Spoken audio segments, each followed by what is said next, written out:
I've been asked to say a few words about the British experience of impact investment.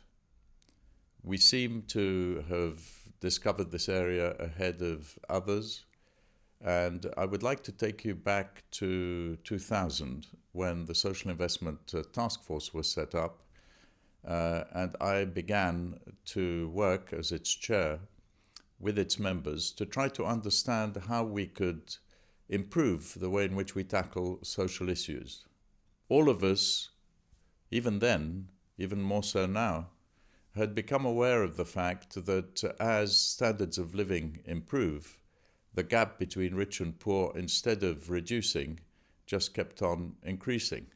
And those who were left behind were left permanently behind, with no chance of escape from poverty and lack of education. Equality of opportunity had already in 2000 begun to be a bit of an empty phrase. What did it mean, equality of opportunity, if you were born into a family where both your parents had no jobs and might have a drug habit? And when I began to interview social organizations and to analyze the system within which our society in Britain was dealing with social issues, I discovered a number of quite surprising things. First of all, I discovered that philanthropy for 100 years or more had focused on the act of giving rather than on achieving social outcomes. It had typically helped non-profit organizations by saying to them, you can have money for 2 or 3 years, don't spend any on your overheads, and there's a sanity check, then go and raise money from somebody else. This had led to a huge social sector. In the UK, it comprises over 800,000 organizations, virtually none of whose constituents had achieved any scale at all. And I realized recently that numbers had been collected in the United States on this phenomenon, where in the space of 25 years, 50,000 companies had gone through $50 million of sales, and only 144 nonprofits had. And in 2000, we began to ask ourselves, how can we do for social entrepreneurs and for social organizations what we've done, what I was privileged to be able to do through venture capital for business entrepreneurs? After all, the tech revolution was funded in large part by venture capitalists, and young entrepreneurs led it. What if we were able to do the same thing with social issues? In those days, it was obvious to me that I could do what I had done at Apex, which was to buy stakes in companies which had good prospects, to buy stakes in companies, but this time in the poorest 25% of the country. And that's how Bridges Ventures started. And if you fast forward 10 years, Bridges Ventures today manages over $500 million. Instead of delivering 10 to 12% net returns, it's delivered 15% plus. And we proved over the last decade that entrepreneurship really knows no social or economic or educational boundaries, that entrepreneurs in poor areas are just as highly or even more motivated than those in the mainstream economy, that the business models that you design in these poorer areas are more price sensitive from the perspective of the consumer and more investment effective from the point of view of the investor than mainstream investments. But that in itself wasn't going to answer the question that I was asking myself about the fragmentation of the social sector, what used to be called the third sector. And in 2005, when the government began to negotiate with the big banks here to take away from them bank accounts which had been separated from their owners for 15 years or more, I was asked to chair the Commission on Unclaimed Assets and to pick up one of the recommendations we made in 2000, which was that to answer this question about the funding of non-profits, we really needed financial innovation, and we needed, in order to achieve that, to create a social investment bank that would bring together people who understood both social issues and finance. In 2007, we created social finance, and by 2010, social finance had developed and implemented the first social impact bond. And I'd like to dwell on the social impact bond for a moment, because for the first time we had a breakthrough in thinking. And the breakthrough in thinking was to say, if you link the achievement of a social performance to a financial return, funded from savings that the government would make, then you gave social entrepreneurs and social organizations potentially the key to the financial markets. And the first social impact bond dealt with young prisoners. As you probably know, everywhere across the world, young prisoners reoffend within 18 months of release in very great proportions. Roughly 60 to 70% of them reoffend within 18 months of release. And we went to the Ministry of Justice and we said, look, we are going to suggest a new way to tackle this issue. You pick a prison, we will raise £5 million, we will fund 3 or 4 non-profits over a period of 7 years, and to the extent that we fail to reduce the rate of reoffending by 7.5%, then the money will be lost.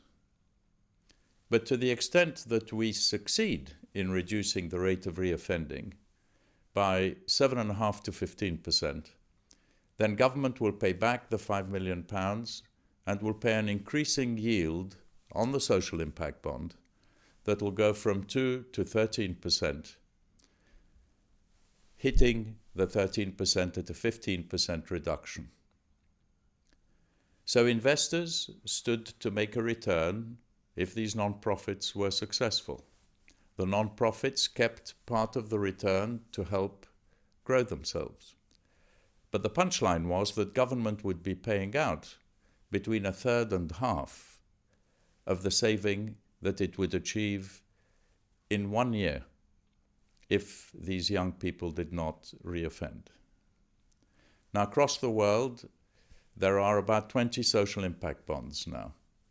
About 14 of them are in the UK, about half a dozen are in the United States, and Australia has launched one. Initially, people thought that prisoner reoffending was perhaps the only application, but today we see that social impact bonds have been implemented for homelessness, for adoption, for foster parentage, for youth at risk of unemployment, even for asthma in poor neighborhoods of Fresno, California, as well as recidivism. And there are countries now working on applications such as the early detection of diabetes, where Israel is designing a social impact bond as we speak. Based on the successes of Bridges and social finance and many of the other organizations which had come into being since the Social Investment Task Force in the UK,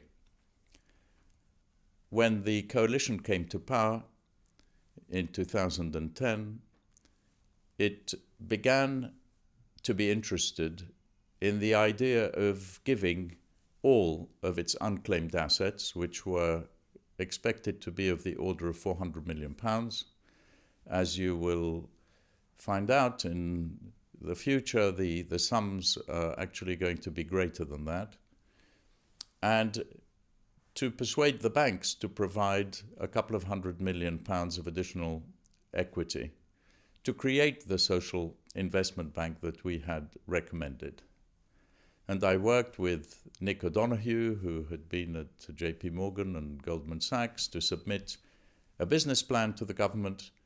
And at the beginning of 2012, Big Society Capital came into being with £600 million of capital. And I became its non-executive chairman, and Nick O'Donoghue its chief executive. And fast forwarding since then, we can see that there is a huge demand for capital in the social sector. We have seen a number of social impact bond issues raised, and we have participated in those. But just as importantly, we've seen almost a dozen organizations become interested in launching social investment funds of one kind or another. Some are generalist funds which address all social issues. Some focus more on education or on employment or on health. But I think the message for all of you today is a very clear one. It's becoming obvious that investment to tackle social issues can apply to non-profits as well as for-profit companies.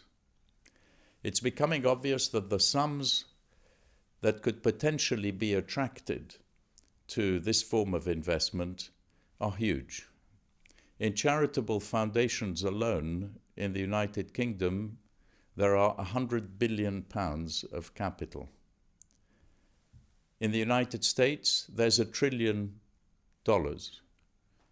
If we only manage to attract between 3 and 5% of this money, we would match at 3% all of the money being given away by these charitable foundations in a year, and at the 5% level, all of the money that's being given away philanthropically by charitable foundations in the United States. For those of you who come from the financial business, I would put it this way. We're in the process of creating a new asset class, one that can deliver, in addition to an important social return, a financial return of 7 to 10% a year. Not correlated with the stock market, going up and down with it, but depending on the improvement in literacy or the eradication of malaria or of sleeping sickness or attainment levels at school or a reduction in the dropout rate from school or any of the other issues, including reoffending, that I have described. Potentially, we're on the brink of a revolution of social entrepreneurship.